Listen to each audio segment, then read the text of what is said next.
Shall we just go in the same order, or you can jump in? Did you want to start, Trisha? Or no, Kat? If no one else has something, I'll try to put together the half-formed thoughts in my head into something coherent. If anyone wants to jump in, please do. Okay, Mariah. Okay, so I love this question, and it's so crazy to me because this past week, well, actually, like all of September, really, I've really been overwhelmed with online school as well as trying to maintain like this presence on social media. And although it didn't start off to be something of like gaining more followers and all that, I have started to slip into like I guess the instant gratification part of social media, where if my magazine is not growing, then my attitude and my like emotions also stop like feeling Mhm. that high, you know? So this question actually I've been asking myself for all of September, and I've come to the conclusion that like, well, before I say the conclusion, I read an article on, I believe it was the New Yorker, about asking the question of what do you want to be when you grow up to children, and how it's actually a toxic thing and it like stunts growth. And that to me was crazy because all I ever think about is, oh, when I grow up I want to do this. But now in our generation, it's really changed to like, you can do that right now. You don't have to wait till you grow up. And we're seeing all these people rise up in the midst of a pandemic, leading our own generation and leading all the other people, population of Mhm. America, into whether it's voting or activism or any of those things. But I had to ask myself the question of who am I, and like, what does Gen Z,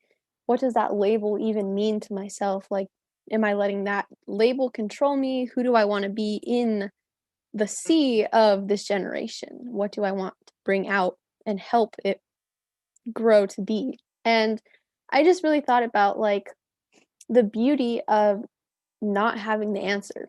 And I think that's really what our generation is that we don't have the answer, because for the first time, I think out of every generation, we're able to see the mistakes or the trailblazing that has ended up making terrible forest fires, or all that, um, basically past mistakes and traumas and everything that have really taken root into our country. And I think that's basically what Gen Z is that we are here to pull out all those roots. And no matter how it happens and everything, we're not, I guess, labeled as anything. We don't know what we want to grow up to be because we are that already. We are the change, and we are like Teen Revolution Network. We are the revolution, and like we're literally Z, the very end of the alphabet. So like we need to take that to heart, I think, a little bit more, um in knowing our role in just what exactly we, I guess, represent for our own children, what world we want to leave to them. And gosh, it's been such a roller coaster of like existential crises for myself, all through quarantine. But yeah, so that's what makes me proud to be part of Gen Z, is that we don't have the answers, but it's okay because we are the answer in a sort of way. I don't know if that made any sense, but that's what I've come to the conclusion of, and I'm very proud to be a part of this generation. Awesome. Yeah. I love everything that you said. It totally makes sense. I want to open the floor up to, I don't want to be talking about it. I want you guys to be talking about it, even though I have comments in my head. But anybody have anything you wanted to add? Yeah. Oh, Trisha, do you want to go? No, go ahead. Okay, thanks. Yeah, I couldn't agree more with what Maria said. I think Gen Z, in terms of other generations, were more equipped with the tools to succeed. I think that number one tool has to be technology. Technology makes us heard in every single aspect and facet. it's remarkable even to be on a call like this with people part of the West Coast, the East Coast.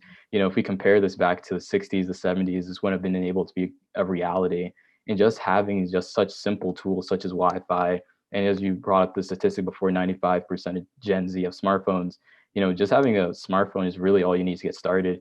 You don't need to have a massive media team or anything like that. You just need to post things that are educated, informed, and they're able to spread the knowledge that way to so many other people. And that's probably the most beautiful thing about Gen Z, is to do anything that you truly want to do. It can start off very simple, and it starts off with tools you already have. I think a lot of the answers that we're looking for are already within us. And I think that's the most beautiful thing about Gen Z. Awesome. Trisha?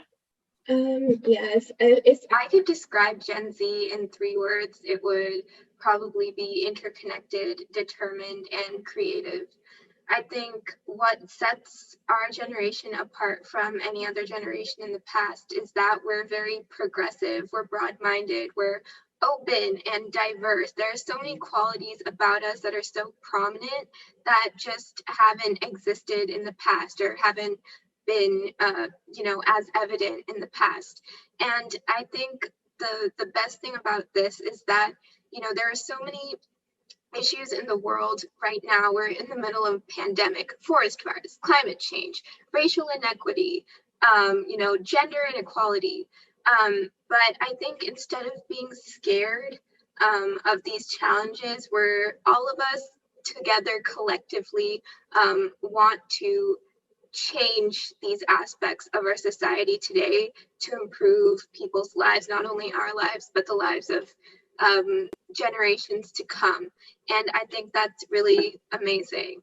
And then touching on the technology aspect of it, I know you were mentioning stuff about how, adults, when they see us with smartphones, they think it's for entertainment, for games, whatnot. And I think that that's a misconception that shouldn't exist, because right now technology is such a change maker in our lives, and it's so important to use it to our advantage. A quick personal example is ASF. I built a team of people from 8 countries, basically entirely off of Instagram.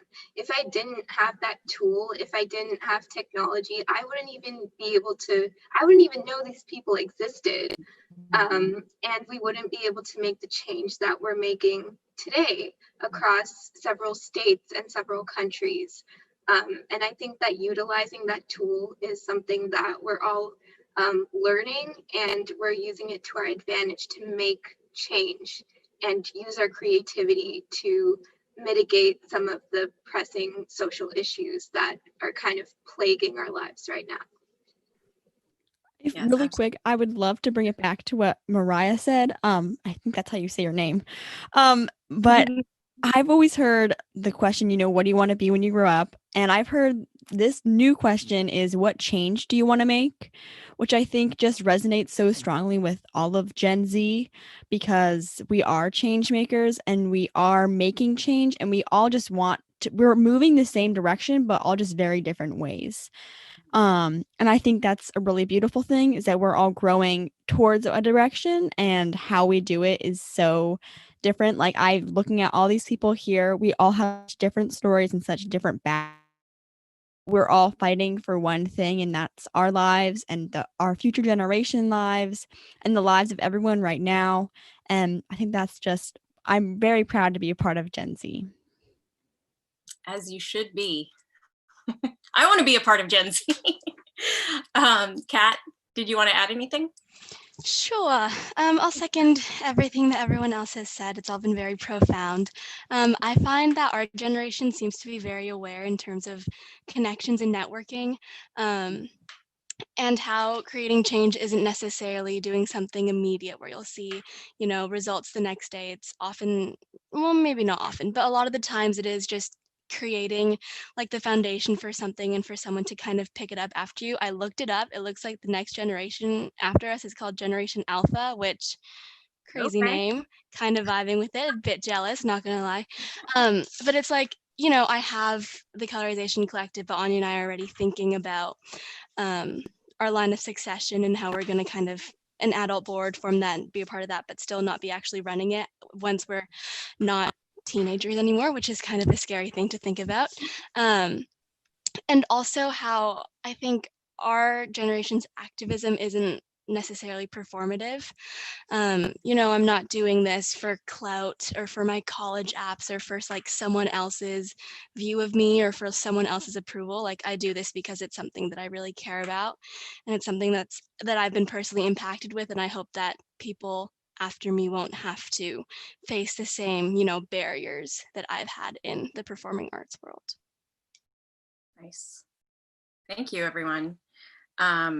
I agree with everything that you've said. It's really exciting to hear all of you talk about all of this. So the last part of our discussion is I wanted to talk about the youth vote. There's an election coming up. I don't know if you are aware. So I have some more information from the Pew Research Center. Has a lot of Gen Z information. And they found that 1 in 10 eligible voters in the 2020 electorate are from Gen Z.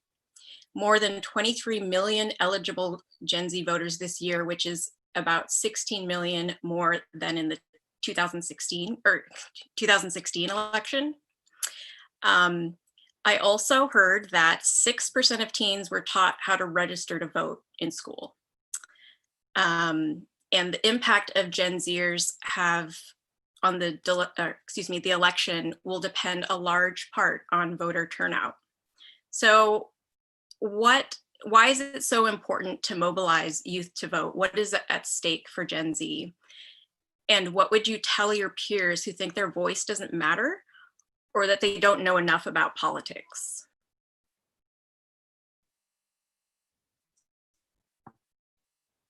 We can take a minute to, those are big questions. So let it percolate. But if anyone wants to start, just dive right in. Well, I would say that you don't really need to know a lot about politics. Currently, I'm working on a politician's campaign at my local level, and I did not know anything about politics. And yet I joined, I learned a lot, and I've gotten a lot of good ideas on the table, and they've all been accepted. So it's just, you have to take that step, and this step is in the right direction.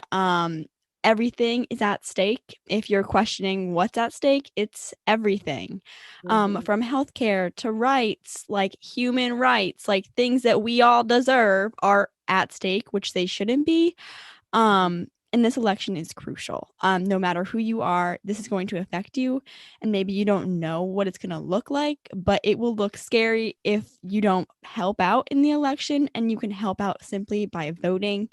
It is pretty simple, and if you need any help, they have it all online. There are so many resources out there, and that's why the internet is so amazing, because it can help you register to vote. You can have someone call you in your native language so that you can understand what is happening. There are so many resources, and your vote most definitely counts. Last year, I don't remember the numbers, but Hillary lost by just a couple votes, like 5 or 6. I don't really remember. But she lost because there wasn't that many more votes. So every single vote counts. And you can think it like, what if nobody voted? Then there would be no votes, you know? So we have to start from somewhere. So please vote. And you can register to vote in some states. I think Washington especially. When you're 16, you can pre-register. So very important information. Awesome. Thank you. I'll quickly jump in. I might have things to say later. I am not part of the 1 in 10. I'm 17. I missed it by like half a year, which I'm really upset about, but I am pre-registered. Please go do that if you have not. You get a cute little sticker, but it's just a really good thing to be involved with. I mean, voting is activism for the populace. It's for everyone, and it's there so everyone can have their voice heard. Like, I think in the last election, 58% of eligible voters actually did, which is not a very good percentage. That is failing in school. And it should be a lot higher, because these, as Sid said, these are issues that are going to affect every aspect of every individual's life. I was watching a Try Guys video on my phone earlier, and Zach compared an election, voting not as marriage, but as public transportation. You're taking a bus, and if you can't find a bus or a candidate that's going to get you everything you want and is going to get you exactly where you need to be, you take the bus that takes you closest. I'm going to try to stay out of the politics of it. Keith says a lot of things about President Trump that I personally agree with after, but I will not repeat them here. But it really is, it's like you're looking out for yourself, you're looking out for your children or whoever comes after you, but you're also looking out for everyone around you. So if you're not voting for yourself because you don't like either of the candidates, you don't know what to do, then vote for the people around you who are going to need things like more universal access to healthcare, education, or people, marginalized demographics who don't have the same rights that you do. If you're not voting for yourself, at the very least, please vote for them and vote for the people like me who can't vote this year.